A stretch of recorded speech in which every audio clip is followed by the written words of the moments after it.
नमस्कार दोस्तों, कैसे हैं आप सभी लोग। आज हम इस वीडियो में एक इंपॉर्टेंट टॉपिक को लेकर आए हैं। पिछली वीडियो में हमने फंडामेंटल राइट्स के इंट्रोडक्शन को पढ़ लिया था। मतलब क्या होता है फंडामेंटल राइट्स, कहां से इवॉल्व हुए, मैग्ना कार्टा क्या था, क्या उसकी सिग्निफिकेंस है, किस आर्टिकल्स में है, तो जरूर देखिएगा उसको। अब इस वीडियो में हम फंडामेंटल राइट्स जहां से शुरू होते हैं, आर्टिकल 13, वो पढ़ने वाले हैं बहुत ही स्पेसिफिक वे में। चलिए शुरू करते हैं। आर्टिकल 13 का मतलब क्या है? ये सीधा सीधा ये कहता है कि वो कानून जो कि फंडामेंटल राइट्स को कॉन्फ्लिक्ट कर रहे हों, बाधा डाल रहे हों, वो कानून नहीं है, या तो हटा दो, कानून है ही नहीं। जैसे कि कोई कानून हो गया तलाक ए बिद्दत, क्या वो fundamental rights, right to freedom of choice, freedom of life वो कर रहा था कॉन्फ्लिक्ट, तो उसे हटा दिया गया। ठीक दोस्तों, एक तरीके से कह सकते हैं ये प्रोटेक्टिव वॉल है, एक दीवार है, इधर फंडामेंटल राइट्स बैठे हुए हैं और ये इसको प्रोटेक्ट कर रही है किसी भी भारी कानून से या कोई भी कानून से जो कि इसको नुकसान पहुंचाए। ठीक जी, आगे चलते हैं।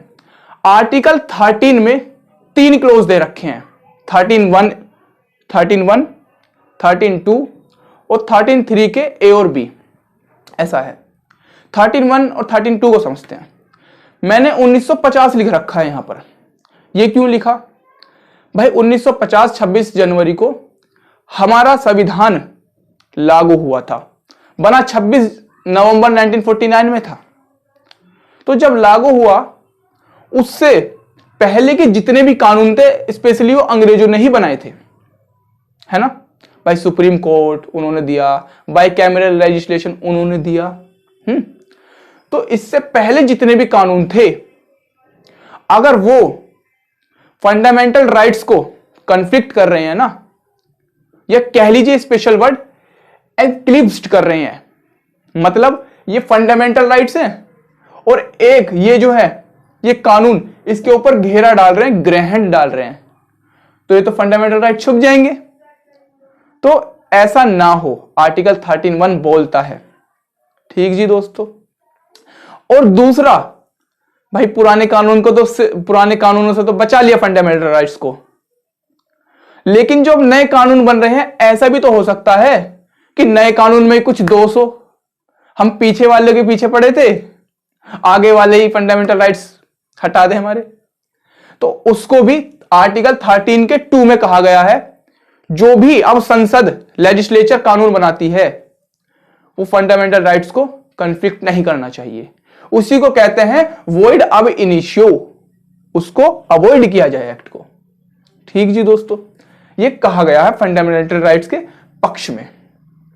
एक डॉक्ट्राइन आता है, एक्चुअली डॉक्ट्राइन का मतलब होता है कानून या कोई भी कॉन्सेप्ट पॉलिटी में। तो डॉक्ट्राइन ऑफ सेवरेबिलिटी एक रास्ता है, फंडामेंटल राइट्स को कोई कॉन्फ्लिक्ट कर रहा है, हटा दो। दूसरा रास्ता है उसको ठीक करके सेवरेबिलिटी पैरेलल चलाओ, जैसे ट्रेन चलती है, एक तरफ फंडामेंटल राइट्स चल रहे हैं, एक तरफ कानून चल रहे हैं, भिड़ने नहीं चाहिए वरना ट्रेन पलट जाएगी, सीधा सीधा चलते रहना चाहिए दोस्तों। इसी को कहते हैं सेवरेबिलिटी की डॉक्ट्राइन। ठीक जी, इस अमेंडमेंट को ये जो उदाहरण दिया है बाद में बताऊंगा, अभी पहले इधर आ जाओ। अच्छा, 13(1), 13(2) बता दिया। 13(3) में इसी को और एक्सप्लेन कर दिया गया है, मतलब कानून वो हट जाएंगे जो कॉन्फ्लिक्ट कर रहे हो फंडामेंटल राइट्स के साथ। लेकिन वो कानून कौन से हैं तो बताओ। कानून का मतलब ऑर्डिनेंस, ऑर्डर, या कह लीजिए नोटिफिकेशन, बाय लॉ, है ना, ये सब कानून में मिले हुए हैं। ठीक जी, इन्हीं को मिलाकर कानून है। यही अगर कॉन्फ्लिक्ट कर रहे हैं तो यही हटेंगे। उदाहरण के साथ मैं आपको बता देता हूं। पहला अमेंडमेंट बताओ कौन सा हुआ था? जमींदारी सिस्टम को लेकर हुआ था 1951 में। मतलब जमींदारी तो राइट टू प्रॉपर्टी को छीन रहा है ना भाई। जमींदारी, आप जमीन इकट्ठा करके रख रहे हो, जो कि अंग्रेजों के समय का रेवेन्यू टाइप कुछ करके था लूटने के लिए, तो वो अब नहीं चल सकता। हमारे फंडामेंटल राइट्स को सीधा सीधा रोक रहा है वो, तो उसको पहले ही संविधान लागू होते ही हटा दिया कि हटाओ पहले से, ये सबसे बड़ा काला कानून है। ठीक जी दोस्तों, जमींदारी सिस्टम एबोलिश्ड। लेकिन इसी के साथ साथ राइट टू प्रॉपर्टी बना दिया गया आर्टिकल 19(1)(f) में, है ना। उसको आगे जाकर लीगल भी कर दिया था, हमने बताया था, क्योंकि बहुत सा कॉन्फ्लिक्ट हो जाता था, कोई अपनी जमीन छोड़ने को तैयार नहीं होता था। ठीक है जी। अब एक और दिक्कत आती है दोस्तों, जो आर्टिकल 13(1)(a) है और 13(1)(b) है, उसको शेड्यूल 9 में डाल दिया गया है। शेड्यूल 9 सीधा सीधा कहता है कि इसके अंदर आने वाले सारे कानून जुडिशरी रिव्यू नहीं कर सकती, जुडिशरी अपनी राय इसको चेक नहीं कर सकती, रोक लगाता है। 31(a) कहता क्या है? यह कहता है कोई भी जमीन राष्ट्र हित या उसके उद्देश्य के लिए ली जा सकती है, नेशनल पर्पस के लिए। 31(b) क्या कहता है? 31(b) कहता है कि इसके अंदर कोई भी कानून जुडिशियल रिव्यू नहीं हो सकते। 31(b) ही एक तरीके से बवाल मचा रखा है। फिर ये आगे जाके बताऊंगा कि अमेंड भी कर दिया गया, जुडिशरी ने कहा कि ऐसा नहीं हो सकता, हम सब कुछ रिव्यू करेंगे, ये डेमोक्रेसी के खिलाफ है। दोस्तों, इन्हीं कानूनों को लेकर कुछ सवाल भी आ गए, सवाल पूछे गए जनता से, भाई हमें ये बताओ कि फंडामेंटल राइट्स को कॉन्स्टिट्यूशन असेंबली जो पार्लियामेंट है वो अमेंड कर सकती है कि नहीं कर सकती? तो आंसर है यस, इट कैन बी, जरूर कर सकती है। क्यों राइट टू एजुकेशन ऐड नहीं करा था क्या 46 अमेंडमेंट, है ना। तो फंडामेंटल राइट्स को पार्लियामेंट हटा सकती है, मॉडिफाई कर सकती है, परंतु बेसिक स्ट्रक्चर ना हो। पता चला डेमोक्रेसी हटा दिया, तानाशाही ला दी। सेम बात यही बात केशवानंद भारती केस में सुप्रीम कोर्ट ने कही थी, बेसिक स्ट्रक्चर को कोई छेड़ेगा नहीं, है ना जी। तो ये इस क्वेश्चन का आंसर था। दूसरा क्वेश्चन पूछा गया, भैया ये बता दो DPSP directive principles of state policy बड़े हैं या फंडामेंटल राइट्स बड़े हैं? दोनों ही इंपॉर्टेंट है, मैं तो कहता हूं, लेकिन एक मैंडेटरी और एक ऑप्शनल में अंतर होता है दोस्तों। डीपीएसपी ऑप्शनल है, मींस कोई स्टेट लागू करे तो करे।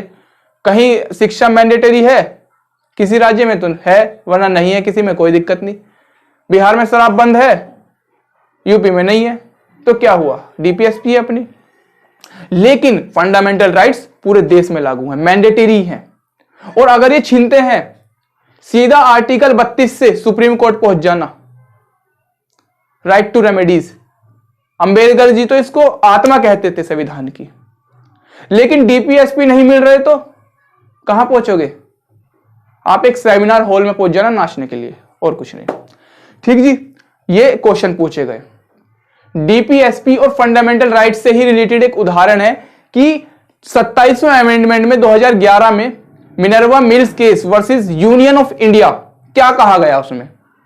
उसमें एक्चुअली एक मिल की प्रॉपर्टी थी, उसी के ऊपर केस चला था ये।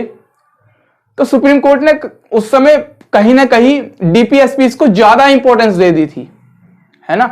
तो ये केस उसी से रिलेटेड था, मिनर्वा मिल्स केस। आप लिख सकते हैं आंसर में इसको अपने। आ जाइए इधर, डॉक्ट्राइन ऑफ हार्मोनियस कंस्ट्रक्शन, ये बहुत ज्यादा इंपॉर्टेंट है।